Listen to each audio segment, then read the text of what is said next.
Les spéciales de l'info. Bonsoir et bienvenue dans ce nouveau numéro des spéciales de l'info sur Sensation. Nous sommes ensemble pour une heure. Émission consacrée aux inondations qui ont fortement impacté les départements des Yvelines et de l'Essonne. Spéciale enregistrée à la mairie de Saint-Rémy-les-Chevreuse dans les Yvelines. Les spéciales de l'info. Suite aux intempéries, plus de 80 communes en Essonne ont demandé la reconnaissance de l'état de catastrophe naturelle. Une soixantaine dans les Yvelines, l'état de catastrophe naturelle qui sera reconnu dès demain en séance du Conseil des ministres. Et une lente décrue est amorcée, sauf vous l'entendrez dans quelques instants pour la rivière Essonne dont le niveau et le débit restent sous surveillance. C'est l'heure de tirer des leçons et de dresser le bilan des dégâts. Une émission enregistrée, je vous le disais, il y a quelques instants en mairie de Saint-Rémy-les-Chevreuse dans les Yvelines, l'une des communes touchées par les intempéries. Le maire Agathe Becker sera d'ailleurs notre invité. Spécial de l'info étayé bien sûr de reportages auprès des sinistrés et d'interrogations autour de cet épisode. Quelles conséquences pour les particuliers, les entreprises et les agriculteurs? Combien vont coûter ces inondations et aurait-on pu mieux s'y préparer? Je serai entouré de Joséphine Balégué, Nicolas Kirillovitz et Pierre-Alexis Gemin pour répondre à toutes ces questions. Enfin, pour venir en aide aux sinistrés, de multiples fonds d'urgence vont être sollicités, 2 à 3 millions d'euros, notamment par le Conseil départemental de l'Essonne et 1 million d'euros au niveau régional. La présidente de l'Île-de-France, Valérie Pécresse, a par exemple annoncé le déblocage de cette aide pour les communes touchées. Tout ça est quand même c'est un moment de choc pour les maires et moi ce que je veux c'est être vraiment en appui, être là et puis surtout débureaucratiser parce que le problème de tous ces dossiers à remplir, catastrophes naturelles, assurances, etc. c'est que tout le monde va être dans les dossiers jusque là. Donc moi ce que je veux c'est vraiment une aide super simple et je leur ai dit vous avez mon numéro de téléphone, on débloque l'aide dans la semaine.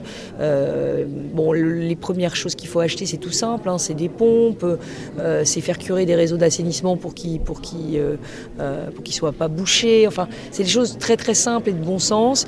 Et je pense que les maires ont besoin d'avoir la région à leur côté, mais pas avec une bureaucratie supplémentaire, avec vraiment un contact direct, un numéro de téléphone et on s'appelle. C'est aussi la solidarité qui s'organise pour les victimes. Plusieurs initiatives sont menées pour aider les sinistrés. Et dernière en date, celle du Conseil départemental de l'Essonne et de la Croix-Rouge de l'Île-de-France.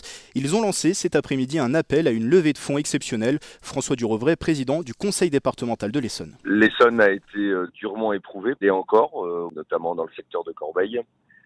Les dégâts sont extrêmement importants et aujourd'hui, l'heure est à la réparation. Le département va voter un plan de soutien exceptionnel pour les communes pour les aider à faire face aux dépenses qu'elles ont dû engendrer. J'ai ressenti aussi une profonde émotion de la part des Essonniens qui avaient envie d'aider leurs voisins, leurs concitoyens. Et le sens de l'appel que nous allons lancer avec le président de la Croix-Rouge, c'est justement cet appel à la solidarité des Essonniens pour venir en aide à ceux qui ont perdu. Et nous vous parlerons aussi dans cette émission d'une autre initiative, celle du Secours populaire avec une campagne d'appel aux dons. Nous recevrons Pascal Rodier, secrétaire général du comité départemental des Yvelines. Sensation, les spéciales de l'info. Spécial de l'info consacré aux inondations et enregistré en mairie de Saint-Rémy-les-Chevreuse dans les Yvelines. Et je vous le disais en sommaire, après de nombreux jours de dégâts, la tendance est à la décrue, sauf pour la rivière Essonne, dans le département du même nom, qui est placé encore ce soir en vigilance orange inondation. Le niveau de la rivière est encore haut, la ville de Corbeil était sous la menace d'un pic de crue. Elle a décidé d'ailleurs de fermer préventivement 6 de ses écoles et 2 collèges aujourd'hui. Situation qui s'est finalement améliorée dans la journée. Le point sur la situation avec Xavier Grillo, directeur Rivière Aussiard. C'est le syndicat qui gère l'Essonne. Nous ne parlons plus de pic de crue puisque les manœuvres que nous avons réalisées sur l'ouvrage des Charcans notamment ont permis de décréter la crue et on parle plutôt maintenant d'un maximum de débit qui passe dans le secteur urbain de Ormois, Villabé, Corbeil-Essonne. Ce maximum de crue est en train de passer et on assiste à une certaine stabilisation à la fois des niveaux et des débits. Donc ça ne veut pas dire qu'on peut s'endormir, il faut toujours rester vigilant. Malgré tout, je pense que l'événement est aujourd'hui maîtrisé. On est plus sur une fin d'événement qui va durer très très longtemps et ensuite on aura une décrue qui va s'amorcer dans quelques jours et qui va durer très longtemps. Et les cours d'eau essonniens et yvelinois qui ont été bien au-dessus de leur débit habituel, 20 fois supérieur à la normale, par exemple pour la rivière Essonne. Statistiques similaires pour l'Yvette. Des records de crues ont été enregistrés également sur l'Orge avec 3,50 m au-dessus du niveau habituel relevé à Viry-Châtillon. La Seine, quant à elle, est montée jusqu'à 3 à 4 mètres de plus par rapport au niveau habituel. Les dégâts causés par les inondations sont actuellement évalués aux milliards d'euros au niveau national. Alors que se pose le problème des indemnisations pour les sinistrés, une question persiste. Aurait-on pu mieux anticiper les dégâts et éviter un tel coup? Joséphine Balégué, c'est à vous. Il existe actuellement en France des systèmes assez performants pour prévoir ce genre d'intempéries. Les grandes tendances climatiques sont en fait connues à l'avance, mais tout le problème est de savoir ensuite dans quelle proportion exacte la pluie va par exemple tomber ou l'eau monter. Nathalie Potier, maître de conférence en géographie à l'université de Versailles Saint-Quentin-en-Yvelines et spécialiste des risques d'inondation, nous explique.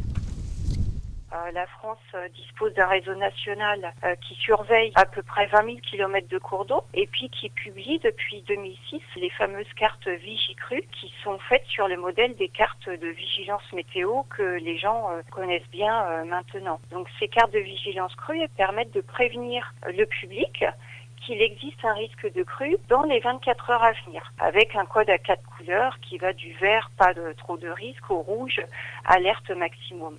Mais faut savoir que pour prévoir, il y a un fossé entre la théorie et la réalité. Si on prend le cas présent, la Seine est montée beaucoup plus vite que ne l'ont prévu les modèles hydrologiques entre le mercredi 1er juin et le 2 juin. Et de plus, la station automatique au pont d'Austerlitz est bloquée, ce qui a faussé les données sur la vitesse de montée des eaux. La solution ne résiderait en fait pas dans les dispositifs d'urgence mis en place par les pouvoirs publics, mais plutôt dans une meilleure information des populations risquant de subir des dégâts.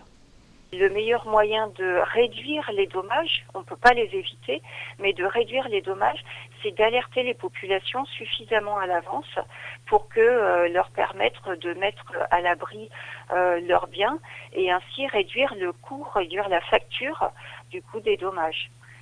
Merci Joséphine, on se retrouve un peu plus tard dans l'émission pour parler météo. Les spéciales de l'info sur Sensation.